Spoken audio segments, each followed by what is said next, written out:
Kung si Samantha rin lang ang masusunod, ay hindi niya ipagpapatuloy ang kanyang pagbubuntis. Bakit naman niya bubuhayin ng bata sa kanyang sinapupunan? Gayong bunga lamang yon ng panghahalay sa kanya. Pinunasan niya ang luhang tumulo sa mga mata nang maalala ang pinakamalas na gabi ng kanyang buhay. Pauwi na siya noon mula sa trabaho sa pinapasukang restaurant. Huli siyang lumabas dahil gumamit pa siya ng banyo.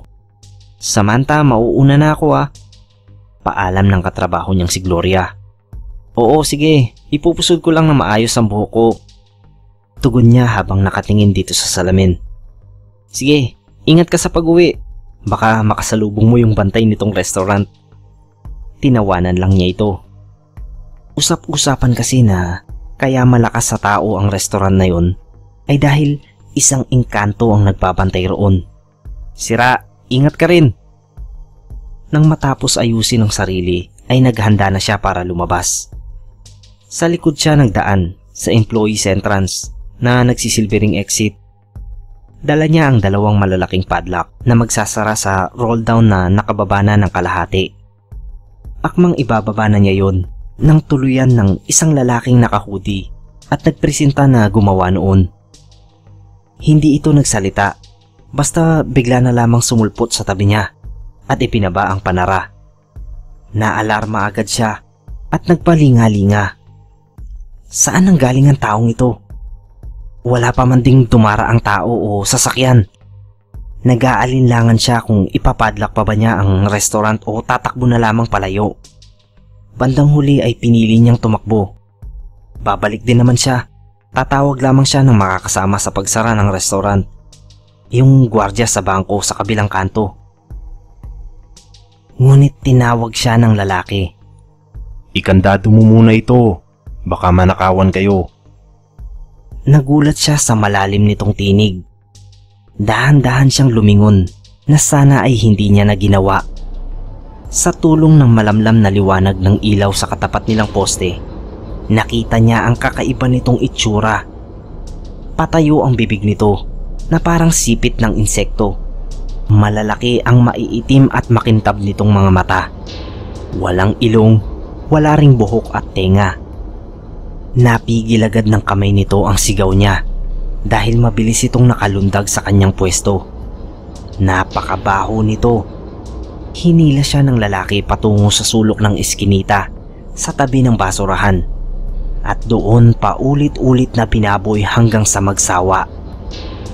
Hindi siya nakapanlaban dahil sinikmuraan siya nito na makailang ulit.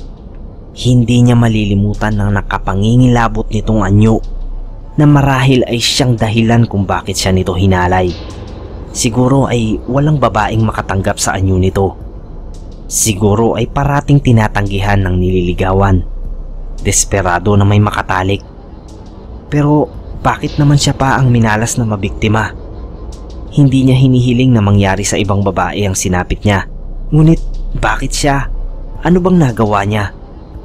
Mag-uumaga na yata nang iwan siya ng lalaki. Mga katrabaho rin niya ang unang nakakita sa kanya. Nagtaka ang mga ito kung bakit hindi nakakandado ang restaurant at mapansin ang ilang gamit niyang nasa gilid ng eskinita. Sinubukan niyang magsampa ng demanda, subalit wala siyang maiturong salarin. Maging ang mga makakita sa artist sketch ng nanggahasa sa kanya ay napapakunot ng noo at halatang hindi naniniwala. Kahit nga yung mismong gumuhit ay tila natatawa pa habang isinasalaysay niya ang itsura ng may sala. Bakit hindi? Mukha raw ipis ang rapist niya. Bandang huli ay nawalang saysay rin ang kanyang reklamo. Napagdudahan pa ang kanyang katinuan. Baka raw nagdodroga siya at ng kanyang nobyo, kaya napagkatuwa ang gumawa ng milagro sa may basurahan. Ang kaso, wala naman siyang nobyo. Mag-isa nga lang siyang namumuhay.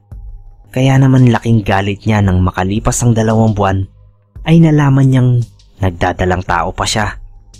Kung magluwal siya ng sanggol ay sino ang magiging katuwang niya? Sino ang magtatrabaho para sa kanila? Kaya naman hindi niya bubuhayin ang batang yon. Wala siyang nadaramang pagmamahal para sa isang sanggol na bunga ng kasamaan ng isang nilalang na masama na nga ang itsura ay masama pa ang kalooban. Subalit, pinigilan siya ng kanyang mga amo.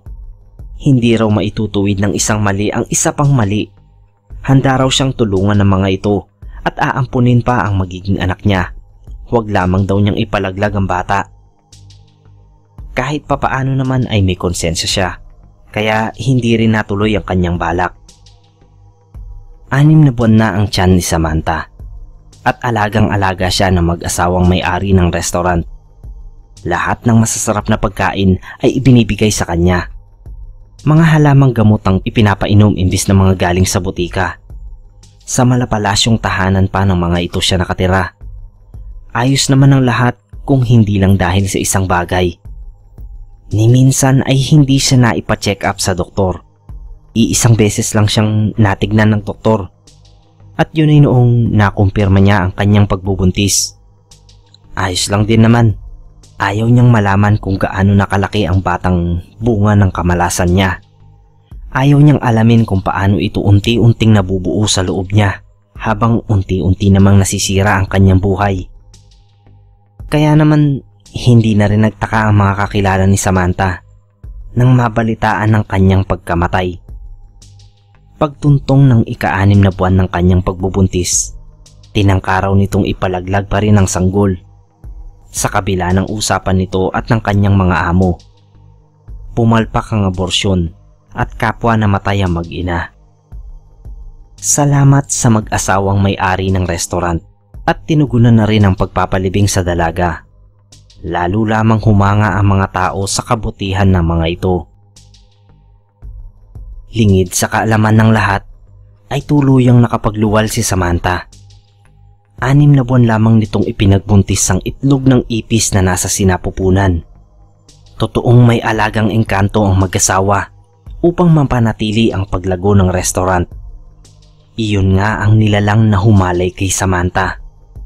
Hindi ipinasuri sa doktor ang pagbubuntis ng dalaga dahil hindi naman bata, kundi itlog ng ipis ang nasa matris nito.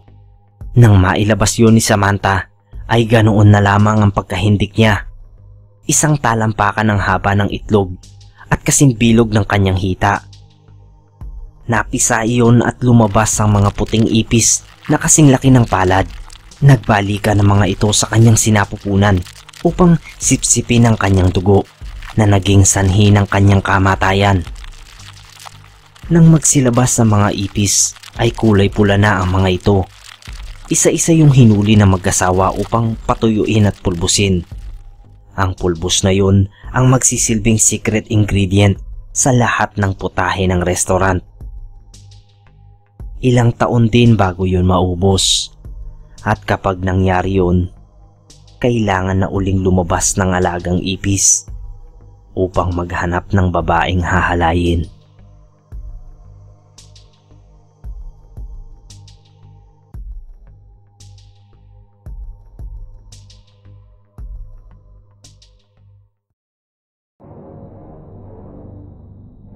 Magandang gabi po sa lahat. Maraming salamat po sa pakikinig sa kwento natin para sa araw na ito. Iniimbitahan ko po kayo na mag-subscribe sa side channel natin na Shadow Weavers. Dito magtatampok tayo ng mga kwento mula sa iba't ibang manunulat. Sana po ay makapag-subscribe kayo para magtuloy-tuloy ang progreso ng channel na yon, para makasabay dito sa Pinoy Creepypasta. Nakalagay ang link sa comment section ng video na ito. Click nyo lang po at mag-subscribe po kayo. I-like nyo rin po sana ang Facebook page natin. Maglalagay tayo dito ng mga exclusive videos na hindi makikita dito sa YouTube channel. Muli, nasa comment section po ang link para dito. Sa mga hindi pa nakakapag-subscribe sa Pinoy Creepypasta, mag-subscribe na po kayo at i-click ang notification bell. Huwag nyo rin po sana kalimutang i-like ang video na ito kung nagustuhan ninyo. Ako po si Neb Quero at magandang gabi po sa lahat.